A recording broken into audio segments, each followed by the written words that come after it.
All right, we are here in London with the great Nigel Farage. Nigel, thank you so much, and congratulations on the massive win. Unbelievable. Yeah, I mean, for those in America that don't know what happened, we were supposed to leave the EU on March the 29th. It was written into law. You know, we had a referendum. It was all set.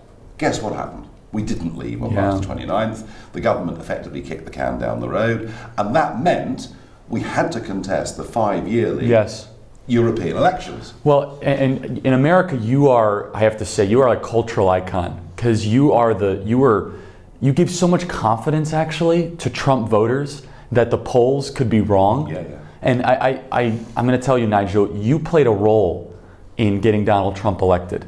Now, that's not foreign interference in elections, everybody, because that's like a big thing. But what you did is you showed the voters in Pennsylvania, Wisconsin, and Michigan still show up to the polls show up to vote because the polls could be wrong. Yeah, well, so what happened to us? On the day of the referendum, at 11 a.m. that morning, a poll was released showing Remain 10 points ahead. Suppressive poll. And the message, absolutely, the message was, if you're a Brexit voter, don't bother to go and vote because you've lost anyway.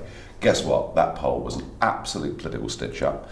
And the man who released the poll is now in the House of Lords. Wow. He's actually been honoured for what he did. And so when I went to Mississippi and spoke at a Trump rally in August 16, and then when I went back, you know, week after week, I kept going back and doing stuff on everything from Fox to CNN, you name it. I kept saying to people, don't listen to what the polls say. Don't listen to what the predictors say.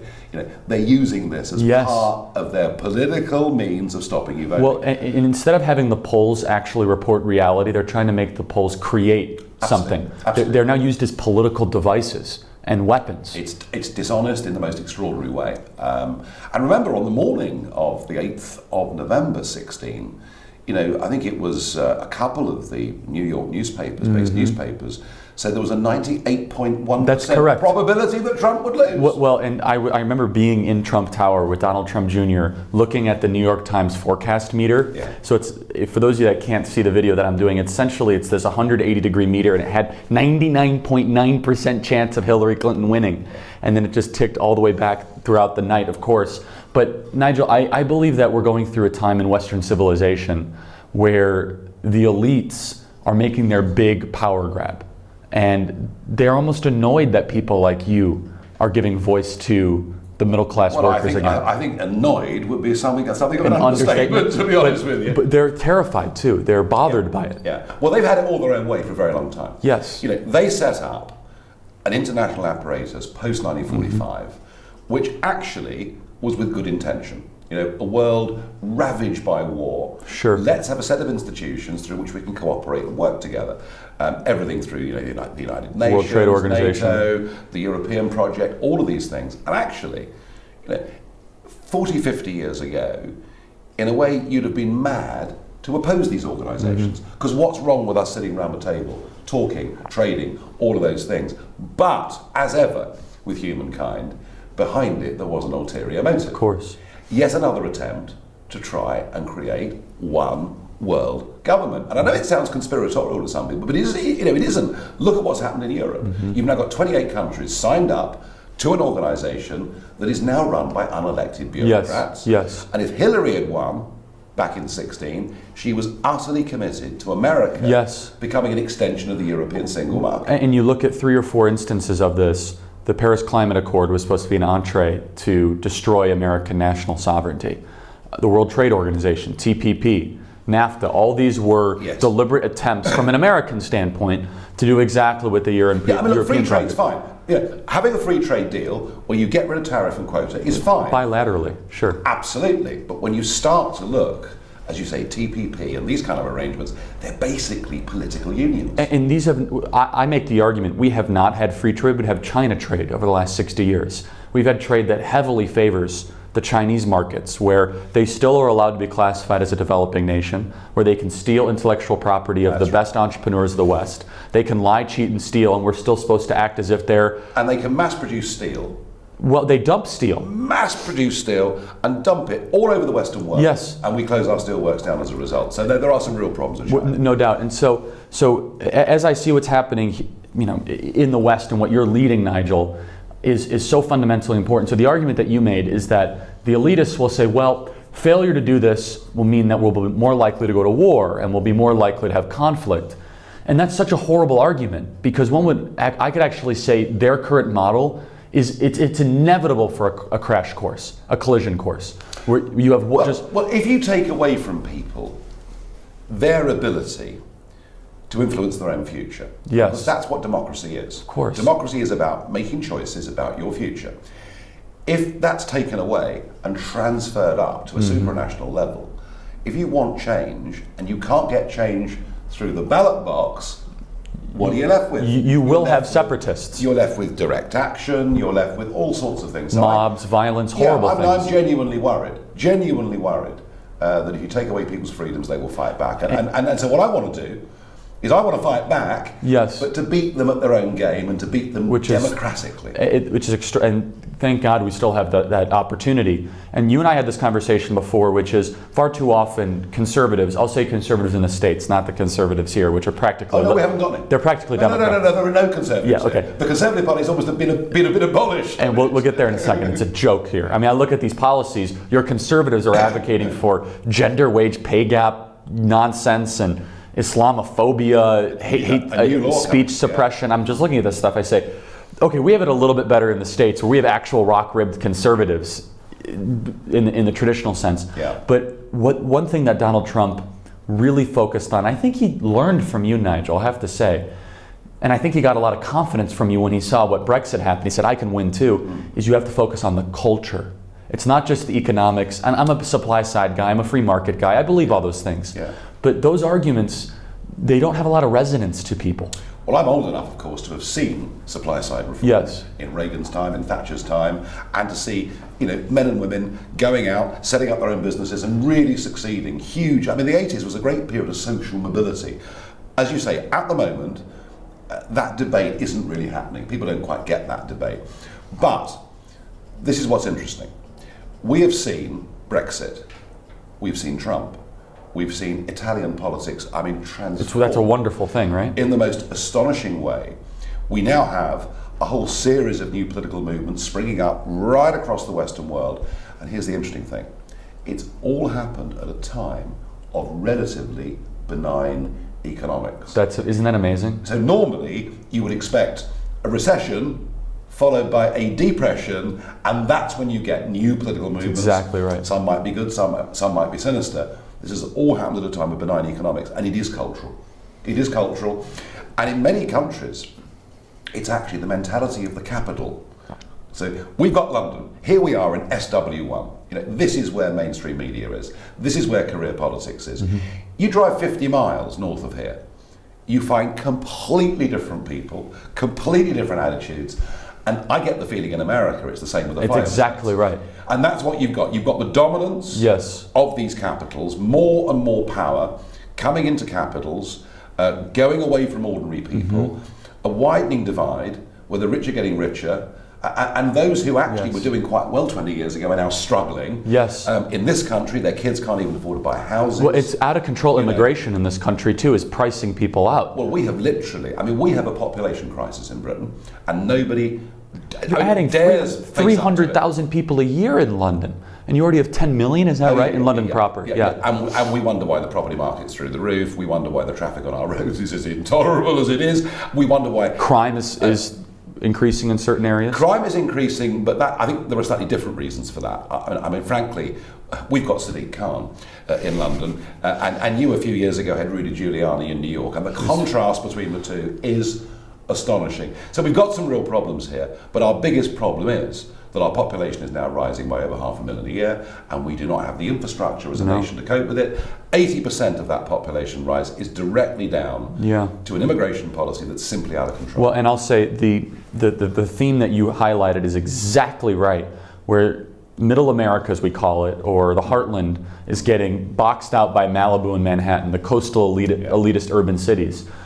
One of the things that America has that the UK doesn't is we have the Electoral College, which still gives a good voice to those kind of states and that kind of flyover country. Yes. Thank you to our founding fathers to have that kind of system, or else it would just be complete mobocracy. And so to transition to your point is that there is no conservative party in this country. There isn't. And so I have to ask about this just from an American standpoint. What are we supposed to make of all the Boris Johnson, essentially inevitability? Let's put it that way. That he's Boris, essentially the prime minister heir apparent. Boris right? is going to win. Look, Boris is lively, entertaining, fun, makes people smile. They're all good things. But if you ask me, what does Boris Johnson really believe in his heart? I'd struggle to answer. Yeah. I'd struggle to answer. I mean, he's actually a very metropolitan liberal figure in many ways. However, Boris did one very important thing. He came out for the Brexit side in the referendum. Now, no one knew whether he would. There was big speculation as to what he would do. He came out for the Brexit side and he helped. He really genuinely helped. So he's now nailed on as a Brexiteer. We're going to have a Brexiteer Prime Minister on July 22nd. The question is, unless he really believes in it with his heart and soul, is he going to be able to deliver it? Because he is going to have to face down Parliament, which is still a very globalist Remain Parliament. And I mean this. I want Boris to succeed. I want Boris to succeed because I want this country free of the shackles of this appalling bureaucracy in Brussels. I want to re-engage more deeply with the United States of America and many of our other friends around the world. And I hope Boris does it. But if you ask me straight, are we going to leave on the 31st of October, which is the new big deadline that we've got? I don't think so. Well, so if I could give advice from America, learning from the kind of populist movement of Trump, not to you, but generally, number one, you have to hold him accountable the minute he takes office, and you know that, and to frame the debate. And number two, I think Boris, if he wants to pull off Brexit, he has to do a bilateral agreement with America within the first 30 days. He achieves a bilateral agreement with the United States. He can use that as a leverage point against the European Union. Of course, absolutely. I mean, that is so obvious to so many people. Of course. And yet, for the last 3 years, we've done precious little. You know, when your president was over a few weeks ago for his state visit, which, by the way, went phenomenal. And he did great. It was phenomenal. And he loves you, by the way. The president loves you. We get on pretty well, yeah. No, because you're a real guy. You're not one of the aristocrats. Well, no. I mean, I hope not. Gosh, but he's no. But what was interesting about talking to him when he was over is, you know, we've got an American president who really does have a huge admiration and respect for the British people. No doubt. It's real. You know, Obama, of course, didn't come to this country. He always flew straight to Berlin because he saw Germany as being the new dominant force in this new European state. But I got the impression that America actually, as far as this bilateral is concerned, that already a huge amount of work has been done. You know, Bob Lighthizer and the guys are ready to do this, and yet on our side of the pond, we've hardly started. Yes. It's pathetic. Yes. So Boris can turn all this around, but he's got to have the vision, he's got to have the belief. Yeah, and it's so funny, you hit it right on, you hit it perfectly. The entire European experiment was supposed to decentralize power, control, and wealth away from Germany. It's done the exact opposite. It's done the complete opposite. And it's made Germany the power center of the entire continent.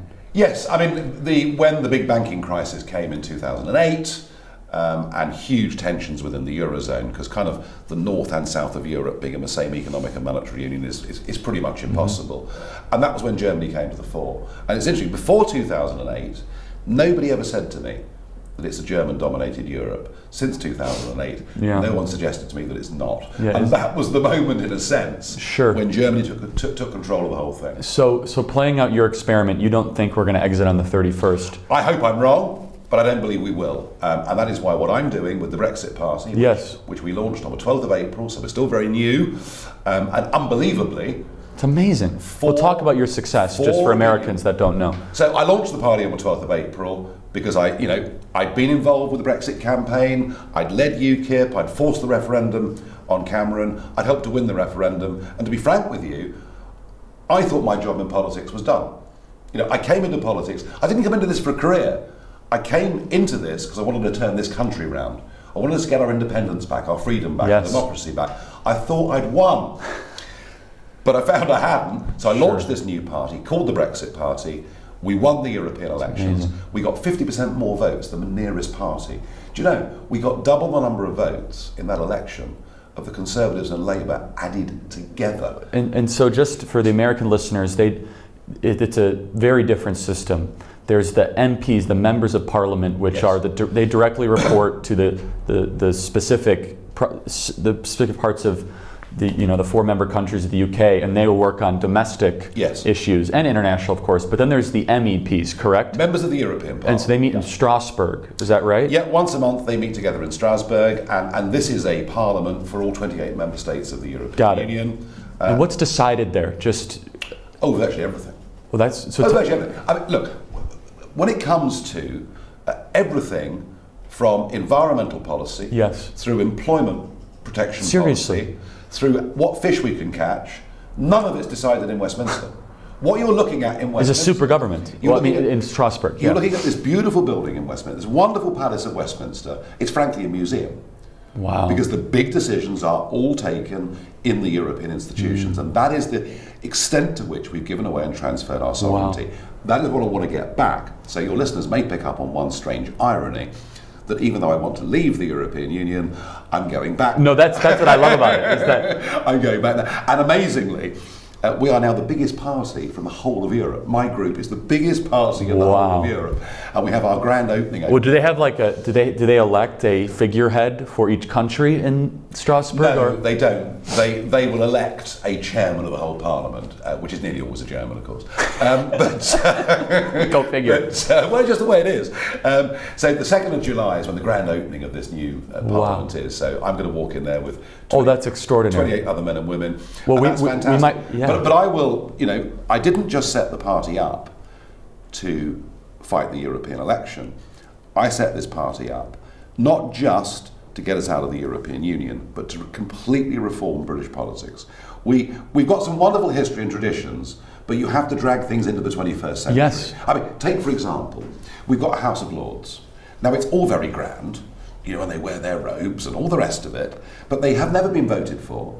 They can't be removed, and it's actually time we had something like an elected Senate. So I'm there for genuine. What a concept! I'm there for genuine constitutional change and reform in this country. But and here it is. We've now had 4 opinion polls in a row, asking people how they will vote in the next general election. When is that? It can happen any time, right? Could happen this It's a autumn. snap election, It or could happen any time. In 4 polls in a row, my party is in the lead. Well, then you could be prime minister. I mean, it seems extraordinary. So the lesson from this is very clear. Boris Johnson, I could be his best friend and ally or his deadliest enemy. It all depends what route Boris takes. And I promise you, Yeah. if Boris takes the right route, I love that. If Boris takes the right route, I will put 100% support Well, behind him. and if I could just give some advice to Boris, if he's listening to this, we'll make sure he sees it. I'll put it on Twitter. If you begin your prime ministership, is that the right way to put it? Yeah. Trying to appease the left, you will fail. Do what is right, act with courage and conviction, and then you'll be successful. Because if he goes and he just tries to appease labor and tries to appease essentially the Democrats who call themselves conservatives, Yeah. sorry, I'm using American language, Yeah, that's fine. then he will assuredly fail. People want direction right now. Yeah, and if he does that, of course, he will then put himself politically Yes. in direct conflict with me.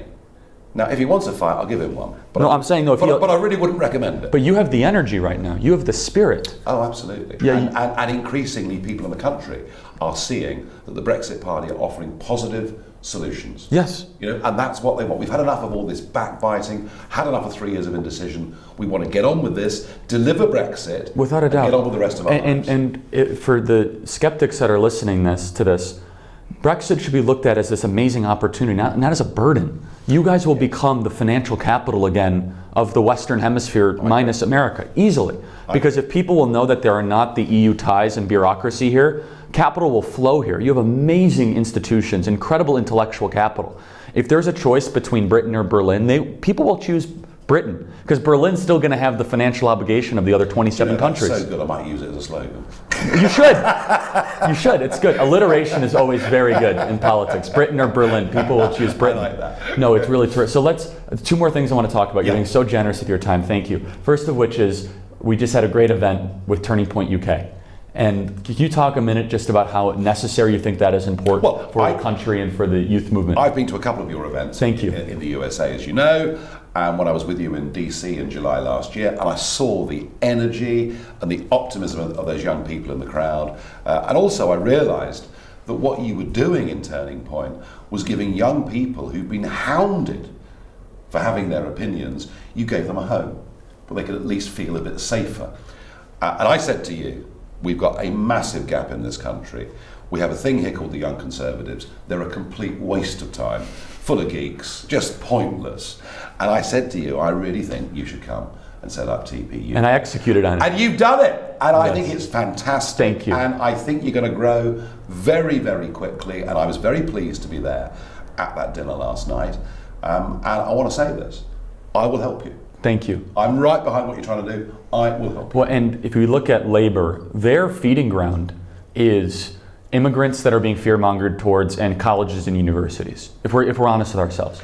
Yes, I mean, we certainly see that in London particularly. But what Labour have going for them as well is virtually an entire educational establishment. That's correct. That is teaching them this stuff, and Jeremy Corbyn's a hero. And that's why 2 out of 3 young people voted Corbyn in the last general election. We've got to do something about that. And that's where TPUK's got a big role. Well, and you look at the similarities between Labor and the American Democrat Party. The American Democrat Party had their base stolen from them by Donald Trump. Hardworking class voters that steel mill workers, coal miners. Kind of sound a bit like my voters too. Think about it. Taxi cab drivers.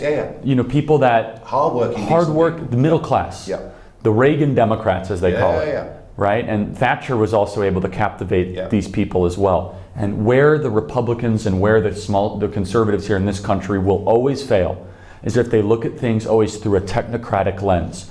Oh, we need more corporate tax cuts. Like, I love corporate tax cuts. Great. Okay, I can make an argument for them. But, however, there's a huge but. There's a huge but. That does not resonate with taxi cab drivers. No. And you also have to give them policy too.